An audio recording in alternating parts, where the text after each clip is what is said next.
Елдің еркіндігінің дәлелі мәдениеті, шекарасы, сосын мемлекеттік рәміздері.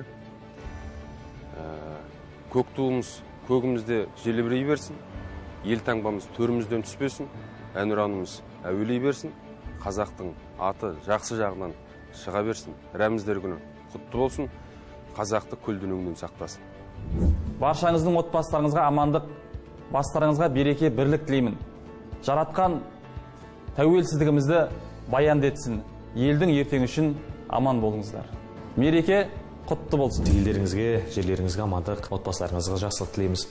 Ойлаған арман мақсаттарыңыз орындалып, тек Алланың сіздерге берер күтпеген қуаныштары көп болсын деп тілейміз. Мереке құтты болсын.